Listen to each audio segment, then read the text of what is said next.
అంతే కదా. అందుకని భగవంతుణ్ణి ఆ శక్తిని మనం నమ్మి ఈ ఉగాది పచ్చడి తిని తర్వాత ఈ పంచాంగ శ్రవణం చేయించుకుని పెద్దవాళ్ళ చేత వాళ్ళకి మనకి ఏమైనా అవకాశం ఉంటే మామిడి పళ్ళు పంచడం కానీ, ఎండాకాలం కాబట్టి విసులుకర్రలు ఇచ్చేయడం కానీ, చల్లదనాన్ని కలిగించే మజ్జిగ కానీ, వాళ్ళకి ఏదైనా పిండి వంటలు అంటే మన మన మన శక్తి కొలిది అలాంటివి సమర్పించిన తర్వాత నెక్స్ట్ ఇవన్నీ అయిపోయిన తర్వాత ఒక గంట మనం అందరం విశ్రాంతి తీసుకున్న తర్వాత సాయంత్రం మళ్ళీ కవి సమ్మేళనం ఉంటుంది.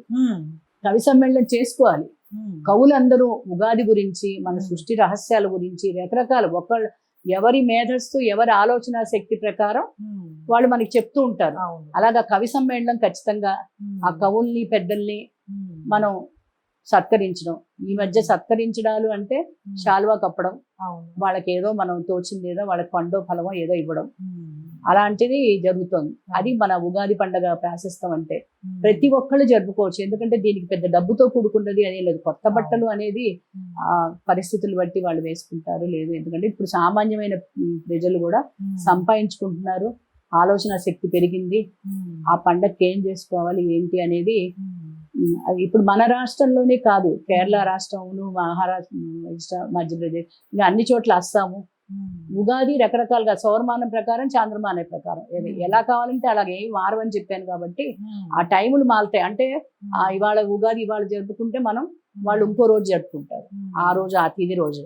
అందుకని ఉగాది అనేది ఎవరికైనా ఒకటే, ఉగాది పచ్చడి ఒకటే. ఇప్పుడు ఏంటంటే రకరకాల అరటిపండు కలుపుతున్నారు, చెరుకు రసం కలుపుతున్నారు, అన్ని రకాలు కలుపుతున్నారు. షెడ్ రుచుల్లో ఇంకా రుచులు వేస్తున్నారు. ఎందుకంటే ఇంకా కష్టాలు పడుతున్నాం, ఇంకా బ్రహ్మాండంగా చక్కగా ఉండాలి అనేది. అది కూడా తప్పులేదు. కాబట్టి ఈ 6 ప్రాధాన్యత కలిగిన ఈ షెడ్ రుచులు అనేది మనకి ఆ షెడ్ రుచుల్లో చాలా శక్తి ఉంటుంది అనమాట. అవి మాత్రం ముందు మనం పాటిస్తే చక్కగా ఉగాది పండగ ఈ స్టూడియోలోకి వచ్చి గడుపుకుంటున్నాం. చాలా సంతోషం. ఉగాది పచ్చగా మనం తయారు చేసుకుని తర్వాత దేవుడికి నైవేద్యం పెట్టుకుని తిందాము. అందరూ కూడా ఉగాది పండగ చాలా బాగా జరుపుకోండి. మంచిగా కొత్త సంవత్సరం రోజు ఈ 12 రాశి వాళ్ళకి శుభాశీస్సులు, శుభాకాంక్షలు. నేను ముఖ్యంగా చెప్పేది ఏంటంటే ఎలాగ ఆ రాసుల దానికి వాళ్ళ కష్టాలు ఎవరెవరో చెప్పినా కూడా, వాళ్ళు చదువుకున్నా వాళ్ళకి జాతకులు చెప్పినా కూడా దానికి అధైర్యపడకుండా ఏమీ జరగదు. మనలోనే మనకి శక్తి ఉంది. ఎందుకంటే మన బాడీలోనే మనకి సెల్ఫ్ హీలింగ్ పవర్ ఉంటుంది. చిన్న కోసుకుందో ఏదో దెబ్బ తగిలిందో మనకి వెంటనే దాని గురించి మనం పట్టించుకోం. అలాగే మనకు కష్టాలు వచ్చినా కూడా ఆ కష్టం వెళ్ళిపోతుంది తొందరలోనే. సంతోషం ఎలా వచ్చిందో కష్టం కూడా అలాగే ఉంది. మనకి భగవంతుడే ఇచ్చేస్తాడు. ఎందుకంటే కర్మ సిద్ధాంతానికి వెళ్తే కింద జన్మలో కర్మలు మనం ఉగాదనే కాదు ఏదైనా సరే ప్రతిరోజు అనుభవించాల్సిందే. అనుభవించే కర్మలు మనకు వద్దు అంటే పారిపోయేవి కాదు. ఎందుకంటే సృష్టి ఇందాకే చెప్పుకున్న బ్రహ్మదేవుడు ఇట్లా ఇచ్చాడు మనకి, వేదాలు అన్ని రకాలు ఉన్నాయని చెప్పి. అందుకని మనం పారిపోయే పరిస్థితి లేదు. ఇంకో జన్మలో అయినా సరే అనుభవించాల్సిందే.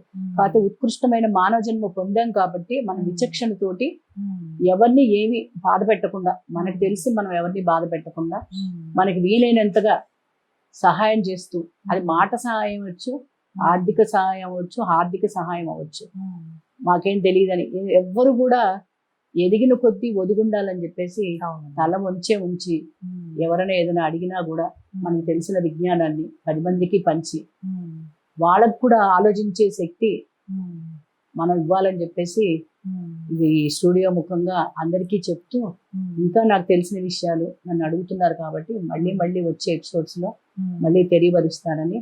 అదేనమ్మా, ఇప్పుడు ఉగాది చేస్తాం కదమ్మా మనము.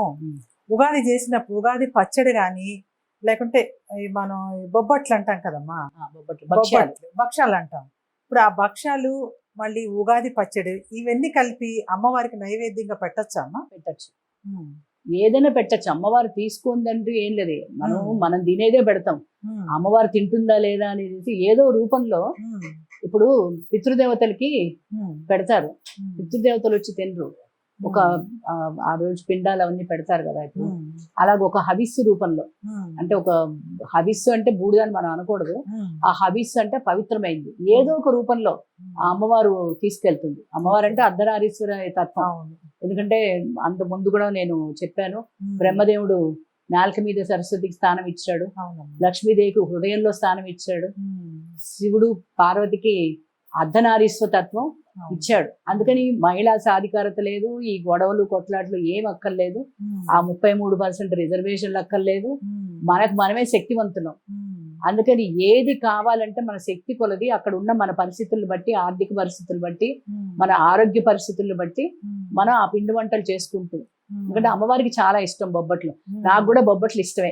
ఎందుకంటే మా తాతగారు మా అమ్మమ్మ అరిటాకులు కోసి అరిచెట్ల దగ్గర నుంచి ఏలూరులో నాకు ప్రతి పండక్కి జనవరిలో నా పుట్టినరోజు కూడా వస్తుంది, సంక్రాంతి పండగకి చక్కగా బొబ్బట్లు చేసి పెట్టేవాళ్ళు. ఆ నైవేద్యం ఎప్పుడు పెడతారని చెప్పి చూసేవాళ్ళం. అంటే బ్రాహ్మణం అనే కాదు, ఎవరైనా సరే భగవంతుడికి అర్పణ చేస్తారు.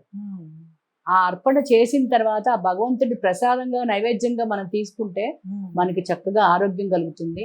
అది ఎలా కలుగుతుంది అంటే మనం ఇప్పటి వరకు ఇలా ఉన్నాము, మనకి మాట్లాడుకుంటున్నాం, మంచిగా ఉన్నాం అంటే మన ఆరోగ్యంగా ఉన్నట్టే కదా. అవునమ్మా.